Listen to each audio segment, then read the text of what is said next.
Hi, hello friends, welcome back to my simple learning channel. Today we discuss the phasor representation of AC quantity. तो हम first देखते हैं what is mean by phase और उसके बाद देखते हैं phasor representation of AC quantity. What is mean by phase.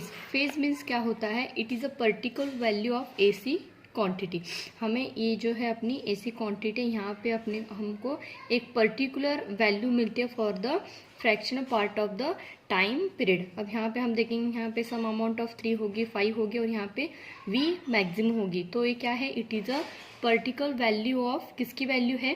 AC quantity in the fractional part of time period और साइकिल. इसको हम टाइम पीरियड कह सकते हैं या फिर total time. Capital T means उसको हम क्या बोलते हैं? Complete cycle through which quantity advance from the selected zero position to the reference. यहाँ से zero position to the reference quantity जो भी हम फ्रैक्शनल वैल्यू निकालते हैं उसको हम बोलते हैं फेज. ये है अपनी AC क्वांटिटी और ये कंप्लीट एक साइकिल जो कि टाइम पीरियड T होता है.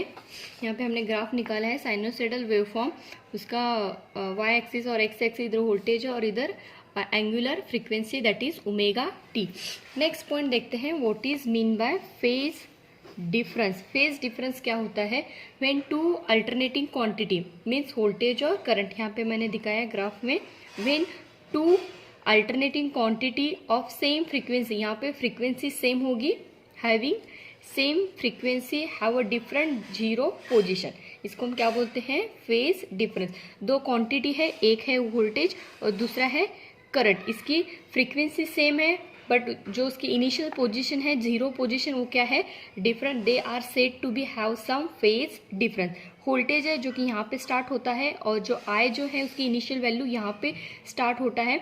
The point between O and A having some phase. उसको हम लेते हैं फाई में, फाई रेडियन में. तो ये जो फाई है वो क्या है? अपना फेज डिफरेंस.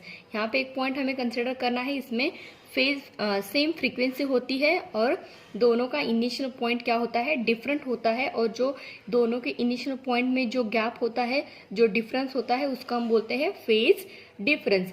अगर वो इनिशियल में डिफरेंट पॉइंट से स्टार्ट करेंगे तो एंडिंग भी उसकी क्या होगी? At different point. और यहाँ पे भी जो एंगल बनेगा वो भी होगा फाई एंगल. तो नेक्स्ट अब देखते हैं इसमें मैथमेटिकल रिप्रेजेंटेशन. इसमें दो पॉइंट आते हैं, एक फेजर रिप्रेजेंटेशन और एक मैथमेटिकल इक्वेशन. अब मैथमेटिकल इक्वेशन में हम फेज कैसे रिप्रेजेंट करते हैं? Above wave form we say that the voltage and current have a same phase difference. यहाँ पे हम वेव फॉर्म में बता सकते हैं वोल्टेज और करंट के वेव फॉर्म में सेम फेज डिफरेंस है throughout the cycle. The angle between zero point is called a phase difference phi.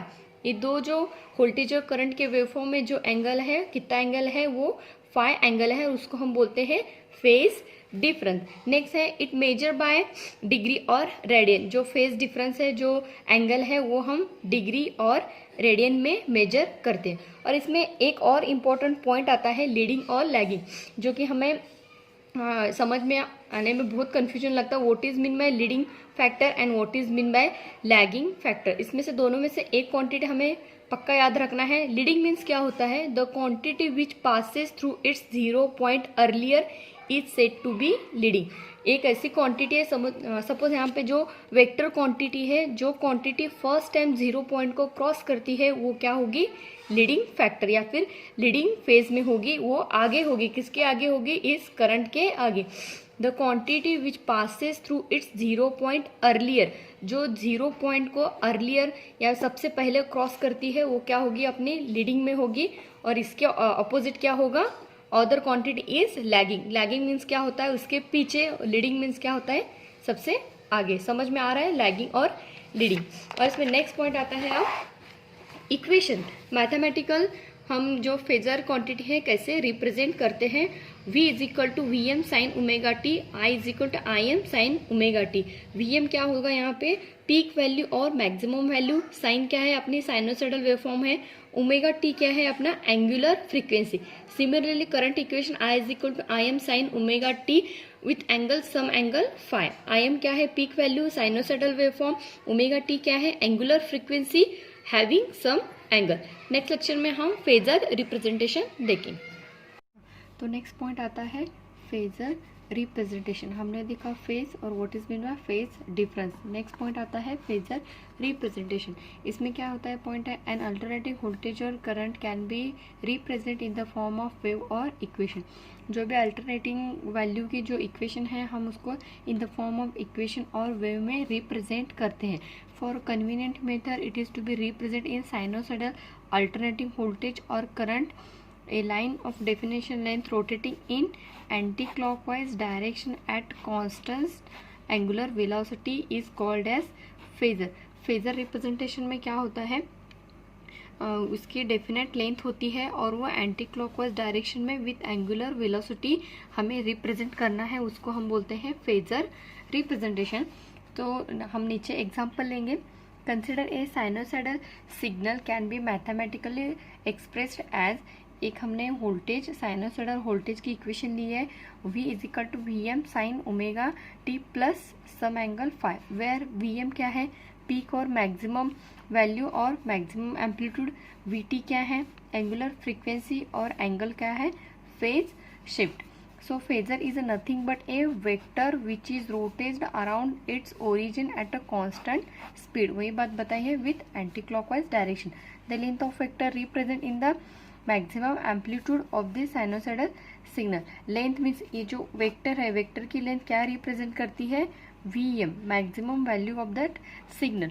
यहाँ पे मैं एग्जांपल लेती हूँ जिसकी वजह से आपको समझ में आएगा। फर्स्ट एक हम डायग्राम ड्रॉ करते हैं। हाँ, phasor diagram of a sine wave of that same frequency. हम क्या करते हैं, consider sinusoidal voltage and current wave form. यहाँ पे मैं एक सिंपल एक साइनोसाइडल, यह है वोल्टेज की वेव फॉर्म और साइमल्टेनियसली यहाँ पे एक करंट की वेव फॉर्म ड्रॉ करती हूँ। ये क्या है अपना, ये V मैक्स, ये क्या है Vm, ये वोल्टेज की है, ये करंट की वेव फॉर्म है, ये है अपना इतना क्या होगा, ये I मैक्सिमम, इसका 0 पाई और 2 pi with angular with the frequency. तो ये है वोल्टेज और करंट। तो यहाँ पे क्या कंसिडर किया, कंसिडर है sinusoidal voltage wave current and I for the same frequency. Suppose the current lag behind the voltage phi. यहाँ पे क्या हो रहा, current lagging with the angle phi. Lagging और लीडिंग की मैंने पिछले वीडियो में बताया है, लैग और लीड क्या होता है। यहाँ पे वोल्टेज क्या है, वोल्टेज इज लीडिंग और करंट क्या है, lag behind, lagging with angle some phi। The two alternating quantity can be represented in the same phasor diagram because the phasor Vm and Vi at the rotating at the same angular velocity Vt। अब इसको हम इन the form of phasor में कैसे draw करते हैं।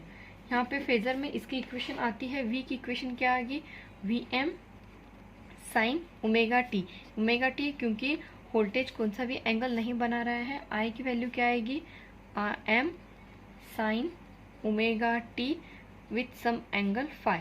ये lagging कर रहा है विथ सम एंगल फाई, यहाँ का जो एंगल है वो यहाँ पे आ रहा है। तो वोल्टेज वेवफॉर्म फेजर डायग्राम में क्या आएगी, फर्स्ट ये है अपनी वोल्टेज की मैक्सिमम, ये जो लेंथ ऑफ वेक्टर है वो क्या डिफाइन कर रहा है, maximum amplitude of that voltage.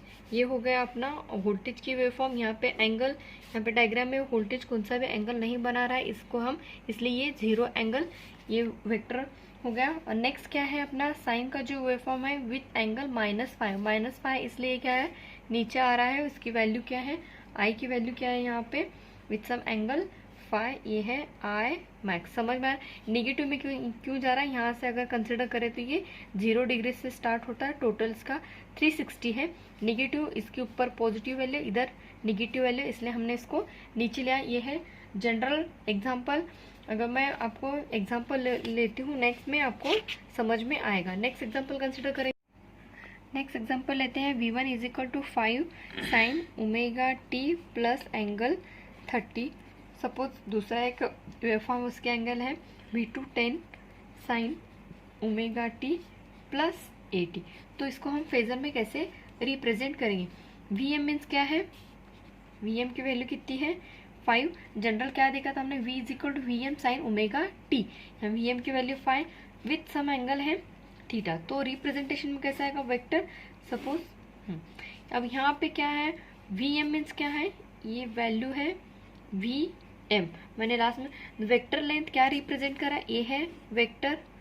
Vector की लेंथ क्या रिप्रेजेंट करती है, मैक्सिमम एम्पलीट्यूड। मीन्स ये 5 की value v is equal to 5 with angle क्या है, +30। समझ में आ रहा है, ये है v की वैल्यू 5 है, मैक्सिमम एम्पलीट्यूड की वैल्यू 5 है, ओमेगा t ये है इसकी वैल्यू। एंगुलर में ये एंटी क्लॉकवाइज रोटेट होता है, ये है एंगुलर ओमेगा टी और 30। नेक्स्ट पॉइंट है सेम एग्जैक्टली, ये है 10 और एंगल कितना मेड कर रहा है, 80। समझ में, ये है पॉजिटिव में वैल्यू। नेक्स्ट एग्जांपल लेते हैं, सपोज अगर वैल्यू निगेटिव आएगी तो 10 साइन ओमेगा टी -30 और v3 is equal to 5 sine omega T -120। अगर ऐसा होगा तो क्या होगा, सिंपल यहाँ पे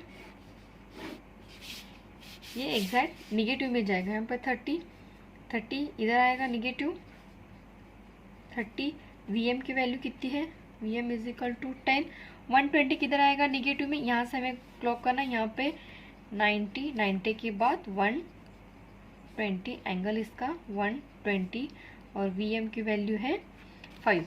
ऐसे ही मैंने यहाँ पे ड्रॉ किया, we draw the vector having the amplitude 10 and will be gone the angle in negative direction at the horizontal to the X axis, X और वाई।